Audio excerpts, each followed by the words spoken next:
saya Marta Suherman. Hari ini kembali ke sesi Q&A dan aku sudah pilih satu buah pertanyaan. Ini adalah pertanyaan mengenai bagaimana menentukan jasa foto untuk wedding.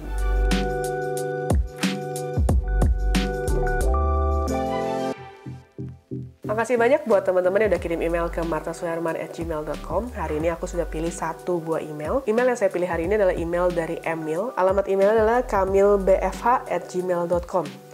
Halo Kak Marta, saya ingin bertanya, bagaimana menentukan harga jasa foto khususnya jasa foto untuk foto wedding bagi pemula? Dan hal apa yang harus dipertimbangkan agar harga jasa yang ditentukan tidak merusak harga pasar?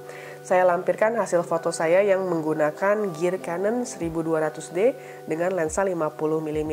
Terima kasih. Dan dilampirkan dua buah foto yang pertama dan foto yang kedua. Nah, sebelum masuk ke pembahasan kali ini, aku ingin ngucapin makasih banyak buat teman-teman yang selalu support channel ini dan juga buat teman-teman yang sudah subscribe dan juga share bagi teman-teman lainnya yang sedang belajar fotografi. Buat teman-teman yang mungkin baru aja ketemu channel ini, jangan lupa di-subscribe sekarang karena setiap minggunya saya membahas tentang fotografi dan juga beragam informasi tentang industri kreatif. Dan buat teman-teman yang menanyakan apakah bisa memanggil saya untuk kebutuhan kampus, perusahaan, ataupun komunitas, langsung kontak ke nomor di bawah ini, nanti akan dibantu oleh administrasi saya. Demikian juga buat teman-teman yang menanyakan apakah saya ada jasa fotografi dan juga videografi. Buat teman-teman yang mungkin kemarin sempat nonton di video saya sebelumnya yang satu ini adalah pembahasan mengenai bagaimana sih caranya kita menentukan harga jasa kita. Memang kemarin ada beberapa pendapat ya, ada komentar yang mungkin kayak, oh penjelasan saya memang sangat idealis gitu, mungkin bisa berlaku hanya di kota besar atau gimana. Nah ini kembali sebenarnya kita memang harus melakukan beberapa tahapan ya, pada saat kita masuk ke dalam fotografi sebagai bisnis. Kalau teman-teman menjadikan fotografi sebagai hobi, teman-teman nggak perlu mikirin tuh investasinya berapa, lalu kemudian fee kita berapa, ataupun tim perlu apa enggak gitu. Yang penting kan kita bikin sebuah foto, lalu kemudian kita happy dan udah selesai gitu ya. Tapi kalau kita melakukan ini untuk sebuah bisnis, otomatis kita membutuhkan yang namanya strategi. Strategi itu apa sih? Strategi itu kita butuhkan bukan cuma untuk melihat siapa kompetitor kita, tapi juga kita harus melihat apa yang kita offering juga. Lalu kemudian bagaimana kita melakukan teknik pricing itu sendiri, memberikan sebuah harga. Mungkin kalau teman-teman di sini yang tinggal di kota besar, pasti otomatis akan berbeda pricingnya dengan teman-teman yang bekerja di kota-kota kecil. Dan di sini memang tidak bisa dipungkiri karena pasti setiap kota punya daya beli yang berbeda-beda. Dan apakah ini menjadi satu hal yang salah dan tidak bisa diterapkan? Enggak juga sih.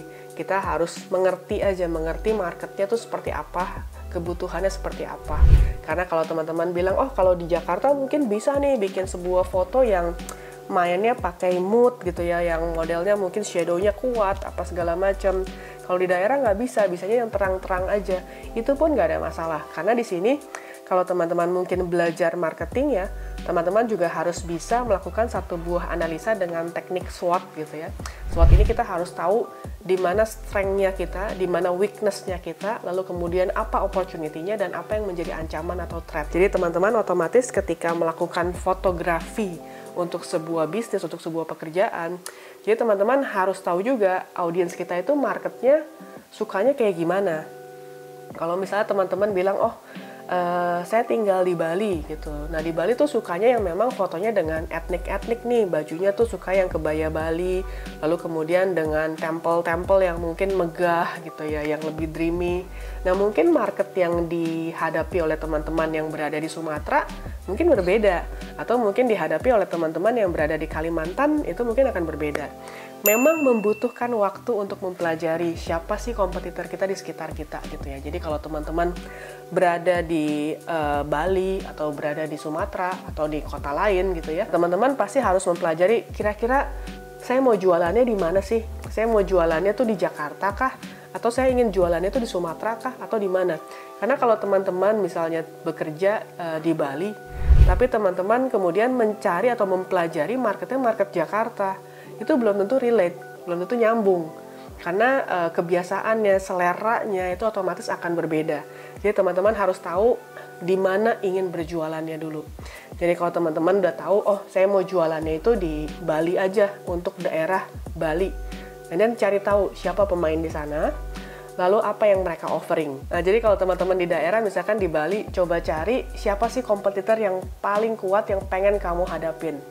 Jadi di sana pasti mereka akan ada, oh paket wedding nih, ada albumnya dapat berapa tebel, lalu dapat bingkainya berapa biji, lalu filenya berapa banyak, lalu kemudian servicesnya dari jam berapa sampai jam berapa.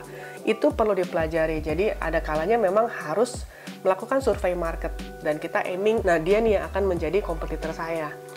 Nggak apa-apa untuk berkompetisi, karena kompetisi itu sesuatu yang bisa memacu kita untuk berkembang gitu ya.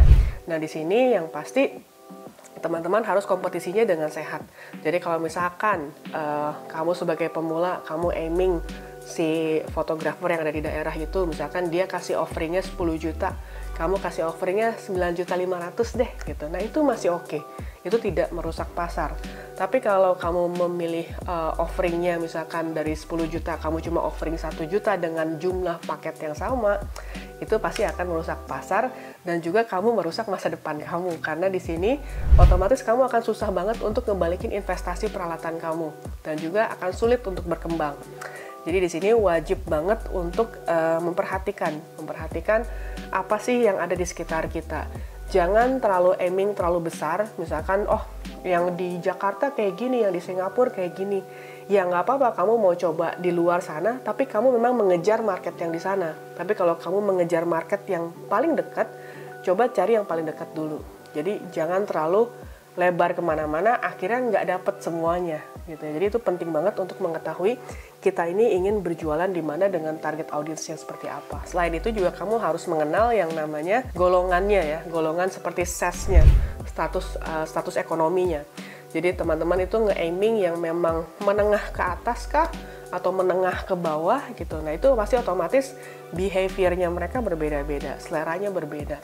Jadi kalau misalkan kamu nggak dapet kliennya, dia minta murah sekali, ya mungkin itu memang bukan target kamu, bukan market kamu, dan itu tidak apa-apa untuk tidak didapatkan. Jadi kembali kita harus bikin sebuah strategi, kita mau buat pricingnya seperti apa, karena kalau ditanya angkanya berapa, aku nggak bisa nyebutin angkanya berapa, karena pasti teman-teman yang tinggal di daerah punya angka yang berbeda-beda, dan punya target market yang berbeda-beda, dan itu kamu harus bisa menentukannya gitu ya, dan menentukannya. Dan yang pasti ketika kita melakukan sebuah pekerjaan, otomatis harus punya margin, harus punya cuan.